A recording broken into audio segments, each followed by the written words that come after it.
అమ్మా, ఇప్పుడేమైందని అంతలా బాధపడుతున్నావు? నాకేమీ కాలేదు కదా అంటూ తల్లిని ఓదార్చింది. హాస్పిటల్ మంచం మీద పడుకొని ఉన్న దివి. నువ్వు అలాగే అంటావు. చూడు ఎలా తగిలాయో. అసలు అంత చూడకుండా ఎలా నడిపావు?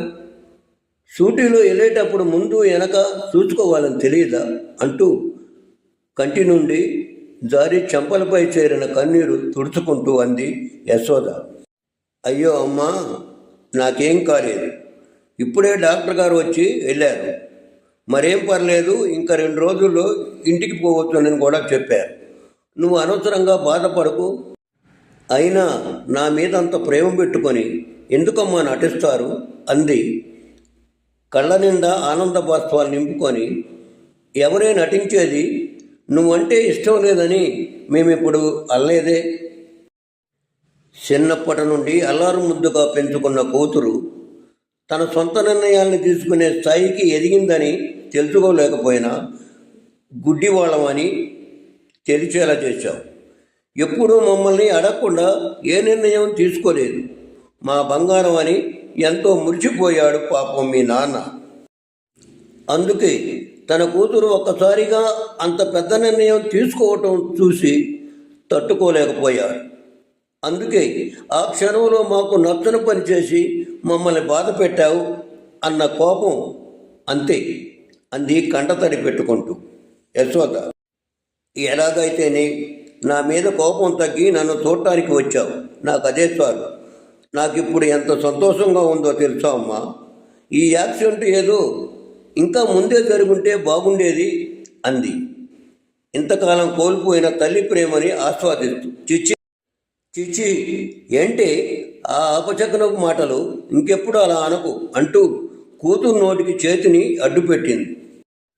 మరి ఇంకేమనాలి? నా పెళ్ళయి సంవత్సరం అవుతున్నా ఒక్కసారి కూడా నన్ను చూడటానికి రాలేదు. ఎన్ని రాత్రులు మీకోసం ఏడ్చానో తెలుసా? అంత తప్పు నేనేం చేశానమ్మా? ప్రేమించిన విషయం మీతో చెప్పి మీ అంగీకారంతో పెళ్లి చేసుకోవాలి అనుకోవటమేనా? ఈరోజు ఈ యాక్సిడెంట్ జరగకుండా ఉంటే ఇక ఎప్పటికీ నన్ను కలిసేవారు కదా అంది కన్నీటిని కనురెప్పల్లో కట్టడి చేస్తూ. అదంతా నువ్వు కావాలని కోరి తెచ్చుకున్నదే కదా. మా మీద అంత ప్రేమ ఉన్నదానివి అయితే ఇలా చేయవు. అయినా అవన్నీ ఇప్పుడు ఎందుకులే. మీ నాన్నగారు ఇంటికి వచ్చే టైం అయింది. ఇక నేను వెళ్ళొస్తాను. నువ్వు జాగ్రత్తగా ఉండు. సమయానికి మందులు వేసుకో అంటూ పైకి లేచింది. మీ అల్లుడు గారు కూడా వచ్చే టైం అయింది. ఇంకా సేపు ఉండి ఆయన్ని కూడా కలిసి వెళ్ళొచ్చుగా. ఏదో నీకు బాగలేదని చూడటానికి వచ్చాను కదా అని జరిగిందంతా మర్చిపోయి క్షమిస్తాననుకోకు. అతని మాత్రం క్షమించలేదు. అసలు దీనికంతటి కారణం అతనే. అతనేవాడు నీ జీవితంలోకి రాకుండా ఉంటే ఇదంతా జరిగేది కాదు కదా. మేమెంత చెప్పినా మా మాట వినకుండా అతన్ని ప్రేమించానని, అతను లేకపోతే ఉండలేనని చెప్పి మమ్మల్ని కాదని పెళ్లి చేసుకున్నావు.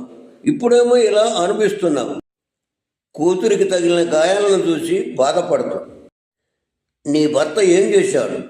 తన మూలంగా ఒక ఆడపిల్ల జీవితం బలి కాబోతుందని తెలిసి కూడా ఆ విషయాన్ని దాచి కేవలం తన సంతోషం కోసం నిన్ను పెళ్లి చేసుకున్నాడు. అలాంటి వాటిని ఎలా క్షమించగలం అంది స్వరం పెంచుతూ. ఇక చాలా ఆపమ్మా. నువ్వు అన్నట్లు ఆయనేమీ మోసగాడు కాదు. పైగా ఆయనకి అలాంటి దోషం ఉందని ఇప్పటి వరకు ఆయనకే తెలియదు అంది ఉక్రోషంగా. అంతలోనే నవ్వుతూ, ఎందుకంటే ఆ జాతకం ఎవరిదో ఆయనకు తెలియదు కాబట్టి అంది. ఏంటి నువ్వు అనేది?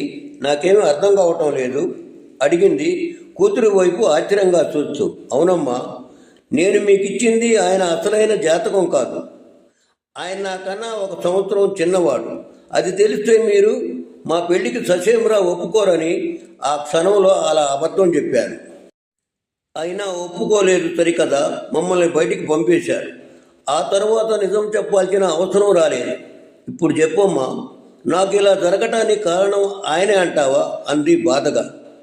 దివి చెప్పిన మాటలకి ఎలా స్పందించాలో అర్థం కాక అయోమయంగా నిలబడిపోయింది యశోద.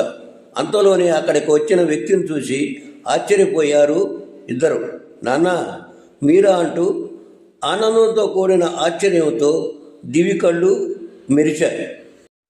నాన్న, మీరా అంటూ ఆనందంతో కూడిన ఆశ్చర్యంతో దివి కళ్ళు ఇప్పారాయి.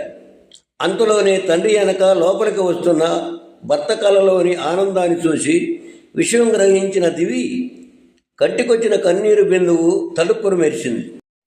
కాళ్ళు కందకుండా పెంచుకున్న కూతుర్ని అలాంటి స్థితిలో చూచిన రామారావు కళ్ళు దుఃఖంతో నిండాయి.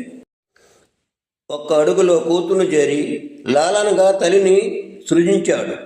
తండ్రి స్వచ్ఛ తగలగానే చిన్నపిల్లలా మారి తండ్రి భుజం మీద వాలి వెక్కి వెక్కి ఏడ్చింది దివి. ఇన్ని రోజులు తన గుండెల్లో గూడు కట్టుకున్న బాధ కరిగి కన్నీరై ప్రవహించింది.